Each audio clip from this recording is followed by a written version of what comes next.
Hi everyone, welcome to episode 81 of the Rewarding Property Decisions podcast. We are well and truly heading towards the spring market for 2024, which is obviously from a Melbourne perspective, very big from an auctioneering point of view. So I thought who better to get on as a guest this week than a third generation auctioneer who's been in the industry for a long time, Director of Marshall White Port Phillip. Thanks for joining me, Kaine. Good morning, Jarrod. Thank you for having me on. No problems. So before we get into the details and things that we're going to discuss around auctioneering, just as a bit of background, how are you seeing the market shaping up for spring for you and your team this year?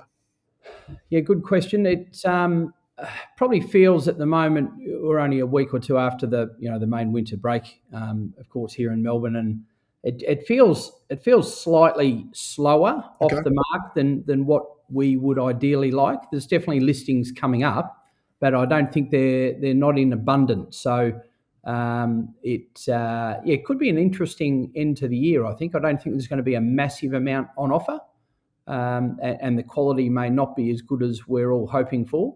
Okay. But, anyway, that's early indications. Yeah, great. So I said before that you're a third generation auctioneer, so it's clearly in the blood for you. You and I are both Western Wimmera, me Wimmera, you Western District growing up. But what's the background? What got you into real estate? The third generation auctioneer, I'm very interested in that. Yes, sure. Well, yes, I grew up in a little country town called Hamilton,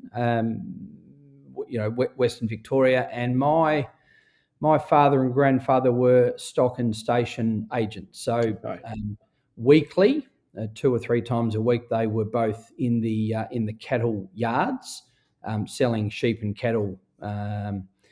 So the whole auction piece was a very, very, very big part of their life and their weekly schedule.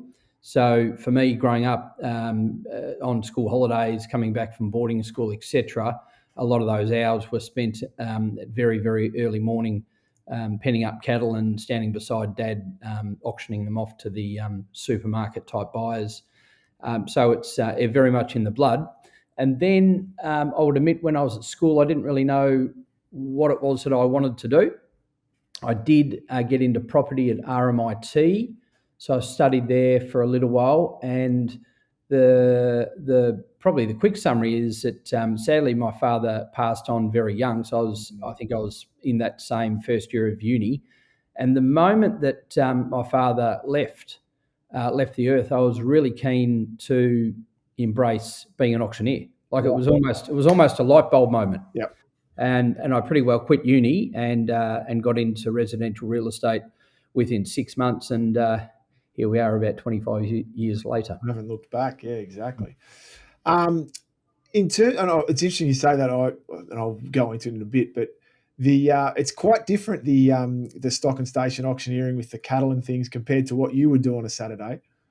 Yeah, it is. And if I'm being honest, I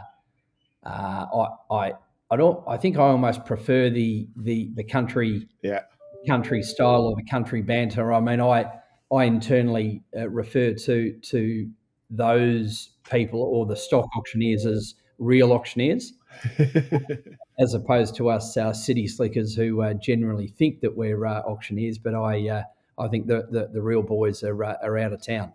Yeah, no, the reason I thought of it was I had a vendor advisory job we did a couple of months ago, and the purchaser ended up, that was his background. He was a stock and station agent. So when we got talking to him after the auction, he said to the auctioneer that I was working with that he thought he was going a bit slow and he needed to ramp it up a little bit for what he would normally do. Yes, I could imagine. Yes, when you've got a busy Saturday ahead, do you do a lot of preparation, like for either Friday afternoon or Saturday morning in terms of what you're going to say, that sort of thing? I do. I do it. It's not necessarily what I'm going to say. I do most of the homework I do is if I'm not the listing agent, I do a lot of phone call with the listing agent to find out who the buyers are in terms of what's their background, what's their profile, Why do they want to buy it? What have they bid on recently? So I just want a bit of an idea in my head of the one or two or three buyers as to their scenario. Yep. And then I always do a fair bit of work on recent relevant sales or comp sales for that particular auction that I'll be calling. Okay. I just like to, I'm probably not really going to do anything with that info other than I feel better when it's in my head. Yep. When I know exactly where I think this one sits in the pecking order. Yeah, okay. And that's probably more from if I get into a conversation with a buyer at some point, whether that's before the auction or after the auction, then I've got it just to roll off. Yeah, that makes sense. It's interesting you say that. How important do you think it is for an auctioneer to be involved in the campaign from start to finish? And I don't necessarily mean standing at every single open for inspection, but attending some of the opens, but also being in regular contact with those that are running the campaign. Look, I mean, I think it's a big deal, but if I'm also being fair, that's all that I know. So obviously up in New South Wales and Sydney and maybe Queensland, they've got a lot of, as you know, they've got a lot of guns for hire auctioneers. Yes. So those auctioneers turn up, do the job, get in the car, move on to the next one, and they wouldn't know anything about it. And they seem to do it very well. That's not really the Melbourne model. So I think it's better. Might be slightly biased, but I think it's far better when you've got some sort of an intimate knowledge of, you've been through the home 5 or 10 times. Yeah. You've stood with the listing agent. You've spoken to a bunch of the buyers. You know the vendor. You'll know them to varying degrees, but I think you've got a better overall scenario when you have been there, touched it, felt it, talked to everyone, and you've got an idea of how it's going. Yeah, I tend to agree with that for sure. What are some of the key features of a good auctioneer in terms of the research, but also on Saturday when you're standing out in front? What do you think makes up really good aspects, and what do you encourage out of your young auctioneers that are coming through? Not in any order. I think presence. Yep. Strength in terms of it's the auctioneer's show. Yes. So it's important not that it's about the auctioneer, but it's important not to let the crowd take over of whose show it is. It's a process. It's a open negotiation. Someone has to run it, someone has to convene it, and someone has to be in charge. So humour, empathy, quick-witted, strength and control, I think, are all the first 3 or 4 or 5 things that come to mind. I talk to a lot of our clients prior to auction about not having a set idea or a set plan going to an auction and saying, right, today I'm going to do this, because every auction is so different. We've got a different auctioneer, we've got a different property, we've got different vendors, we've got different competitors, all that sort of thing. So I talk regularly about that, but talk about scenarios that can play out on the day, and as a result, how we would react. What I was going to say is, how important do you think, from an auctioneer's perspective, it is to be able to read an auction, so to know which avenue you're going to go down? Yeah, I think that's a massive part of what our role is, and I would agree with you that what I think I might be like or act like on a Thursday or Friday for the up and coming auction on the Saturday is often very different to when you get out of the car and when you walk through the property and you have a few discussions, and the buyer landscape has changed in that last 12 to 24 hours, as it normally does. And it's very then and now, rather than some pre-scripted idea of what you think it should look like a couple of days out. Yep. Very. And is there, if you had to take off your auctioneer's hat, put your buyer's hat on, what are some of the good tactics that you see or that you think is smart from a buyer's perspective when they're bidding at your auction? While I answer that, I'm just going to move this computer to the power source. So bear with me. Go for it. That's fine. It's got a little indication in the top corner. So you're talking about from a buyer's perspective? Yeah. So what are some of the things that a buyer can do, and that you think works well in terms of adding advantages for a buyer when they're bidding at an auction? Because there's a lot of theories, and you'll have heard them all, like I have, around I don't bid until the property's declared on the market. You need to make sure that you trying to intimidate other people, or you should open the bidding and you should bid all the way through. What are some of the ones that you think actually do work, as opposed to just a theories that people put forward? The first thing I'd say on that, which I think about this a bit, but not as often as I should, is, and let me just go back a little bit, is let's just take any given property that you and I think it might be worth something like $2 million. Mm-hmm. It doesn't really matter what the pitch price was or the SOI is. It's just, it looks like 2 million, could be a bit less, could be a little bit more. The fascinating thing that I find with humans when it comes to buying property via the auction method is, you and I have been to enough auctions where you might actually have 2 or 3 interested parties in the crowd. Yep. But for whatever reason, they chose not to bid. There might have been a headline that morning, there might have been something that spooked them just a tiny bit, but they're there. And so when you go out to start the auction, you're thinking, great, the parties that should be here are here. Yep. So it should happen, but it doesn't happen. So you have no choice but to pass it in on a vendor bid. Yep. The part that I find really fascinating is you can walk over to that buyer, and that buyer knows, because you've had the listing agent or the auctioneer or both, you've had various Discussions. They also know that the property sits somewhere between high ones and 2 or 2 and a bit. So no one's in the dark. Yep. But when you walk over to them after a passed in auction, what fascinates me is the buyer thinks because there hasn't been a bid at the auction that all of a sudden the property's not worth anything. Yeah.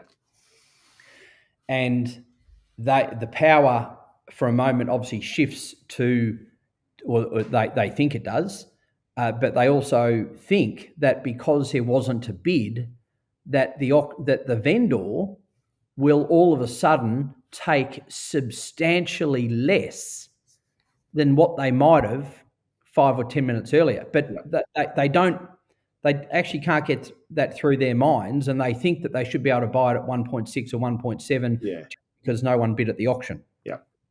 So it's really important to sort of get past that. But I find the people that I don't think it's a good idea to stand back and do nothing. I personally think if I was going to bid for myself or for any client or friend or family member, that I would have a bit of a look around to assess who I think my competition might be. Mm-hmm. I wouldn't necessarily jump in straight away. I'd probably want to see somebody else do that, ideally. But eventually, you need to show your hand and you need to bid. You need to take some sort of control as much as you can as a potential buyer. You need to let the auctioneer, the agents, and the crowd know that you are here and you mean business. Yeah. You're putting your hand up saying, I'm going to have a crack at this. And a lot of it's bluff, because everyone's got a limit. Yeah.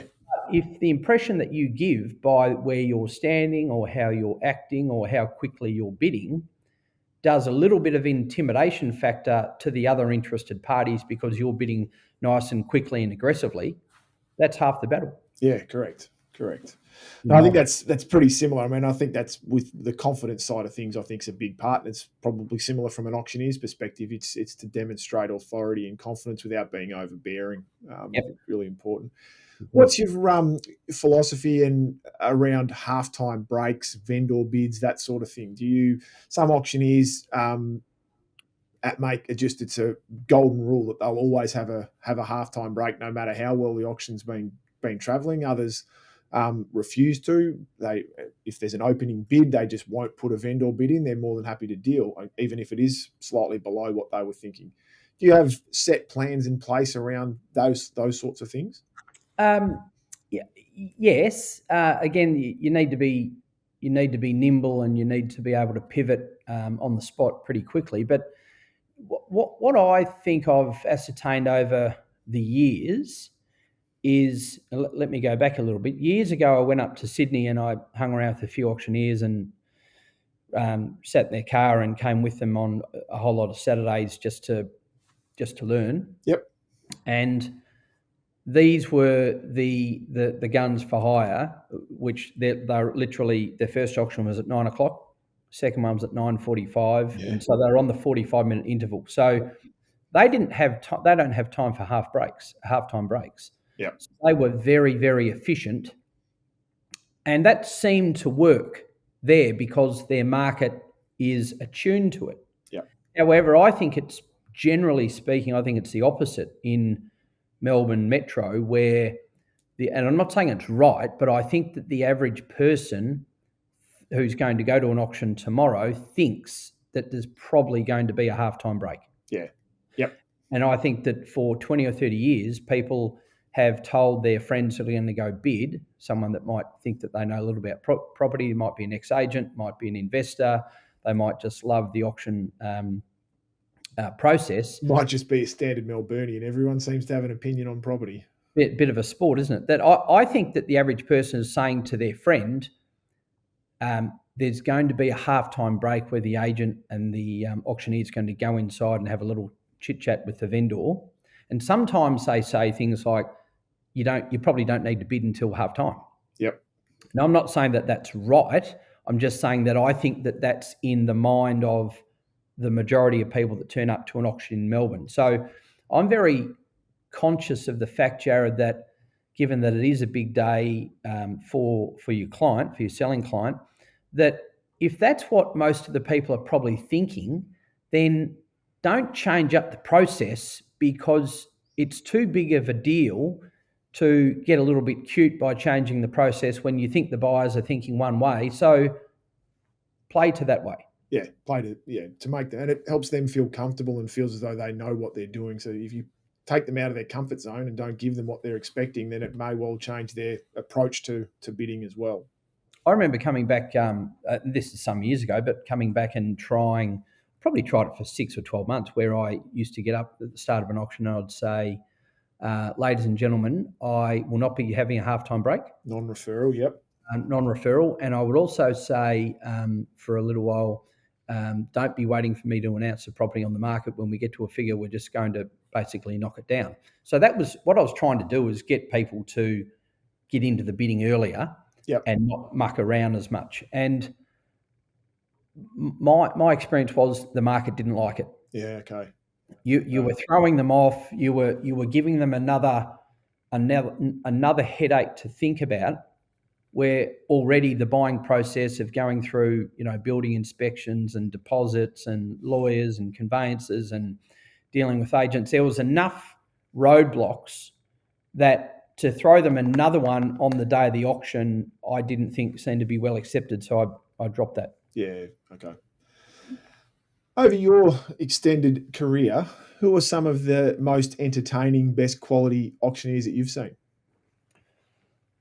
Yeah, I was thinking about this over the last 24 hours, and in terms of some of the best that I've seen, not in any order, but I think Phillip Kingston, yes, who operates around Caulfield, I think he is a very, very talented, gifted wordsmith of an auctioneer. If I'm being, this probably sounds like I'm being a bit picky. I don't think as a pure auctioneer, if we go back to the stock and station type conversation, yeah. I don't think he's in the category of his banter and his patter is unbelievably auctioneer-esque. But the way that he holds the crowd and the way that he convenes the open meeting or negotiation, I think it's as good as anyone in Australia. Yeah. If you then go to auctioneers per se, that literally, that have got the voice, got the banter. People like Anthony Woodley, I think, very talented, where you'd see more of him on the north side. Yep. Than what I get the opportunity to do. There's a couple of very good auctioneers at Nelson Alexander, like Tom Roberts. Tom Roberts is outstanding. Yep. He's very good. And I think Nelsons have got a lot, but again, I don't get to see a lot of them because I'm doing my thing. You're doing yours. Yeah. There. In terms of humour, Justin Long, I think, is also technically very good auctioneer. Daniel Wheeler also. Daniel Wheeler calls a great auction. Yep. Really good auction. I think he's a really underrated auctioneer. I think he's exceptional. Damien O'Sullivan, I've never seen do a bad auctioneer over 20 years. And then you've got funny, hilarious people like, he's retired now, but Tony Pride. Yeah. Tony Pride, for those that would remember him, he's a little barrel of a man, and when he gets going, it looks like his head's going to blow off his shoulders. And he was very good at, or he didn't mind about, he was politically very incorrect. Very incorrect. And he would say whatever was on his mind. Yeah. But there was still a message in the humour or in the offensiveness that, however he whatever he was going on about, it was. I'm a pretty broad-minded person, so I'd be standing in the crowd just laughing inside. Whereas at the same time, you're knowing that you've probably just offended half your audience, 50% of the crowd, but if not all of them. Yeah. To his credit, it didn't worry him, but he got the job done. Yeah. And I think he was a very, very effective auctioneer.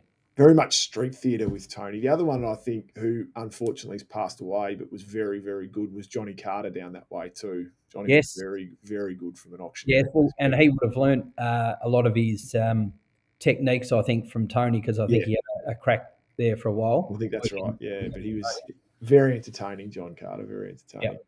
So speaking of that, I mean, have you got, one of the final segment that I quite often have with the podcast is to talk about stories and that sort of thing and try and put a practical sense onto things, experiences that we've had. Is there any entertaining or interesting or different auctions that stand out for you that you've conducted? Probably the one that comes to mind. It may not come across that funny to any listeners, but 4 or 5 years ago, or it might be a little bit more now, I was doing an auction in Pickle Street, South Melbourne. Yeah. And it was a rainy day. There was only 6 or 7 people in the crowd. And from memory, we had 1 or 2 interested parties in the crowd. And a guy drove past. I won't say who he is, but a guy drove past in the crowd who I went to school with, who happens to be also a real estate agent in a nowhere near that part of town, and he sort of yelled out and waved as he drove past. And then 5 minutes later, he'd obviously parked and he decided to come and listen to the auction. It was leaning on a tree as it was raining, and he's a bit of a yapper, this guy, and he started telling the crowd how proud he was of his friend Kaine and how we went to school together. And he's sort of like taking over the auction because there wasn't a lot happening. I think it was probably passed in on a vendor bid. And let's go back to the vendor bid if we can after this little segment, because there's a couple of things I want to share there. But this particular guy started telling the crowd how we went back together and how we played footy and cricket and how proud of me that he was. And I'm trying to hold my, because he's a character, this guy. He's a bit of a Johnny Carter type. And anyway, the property passed in and he came over and gave me a hug and we were sort of having a bit of a catch up. And as it turned out, he was actually there to represent one of the parties. And I had to race off on that particular day to do another auction. I think I was actually doing Andrew Simonson's own auction for a house that he owned in Middle Park. You'd remember Andrew. Yeah. And I found out an hour later after Andrew's auction that this particular guy, they'd had an hour of negotiations and they'd bought it. Whereas the impression that he gave off that he was literally coming to say hello and just stand at an auction, but he knew exactly what he was doing. Yeah, absolutely. That one stands out. But what I wanted to talk about, Jarrod, is we might have skimmed over it. The vendor bid, I find another fascinating part of our auction process.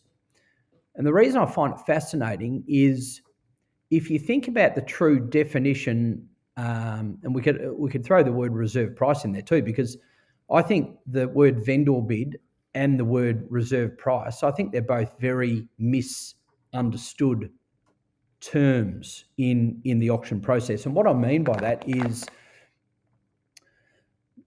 when we go to our ethos or theory, when we go to commence an auction, Yep.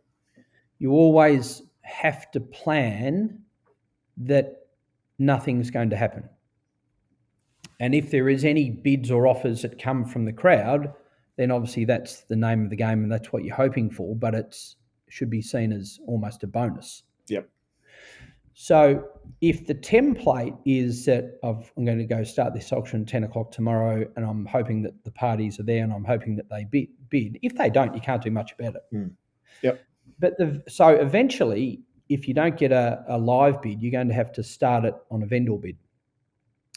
The fascination that I see each and every week, and again, I won't name names because it wouldn't be nice, but there's a lot of agencies out there that don't understand the proper definition of a vendor bid. So let's just go back to the $2 million property example. Yep. So it could be worth 1.9, could be worth 2, could be worth 2.1. We'll just use that gamut.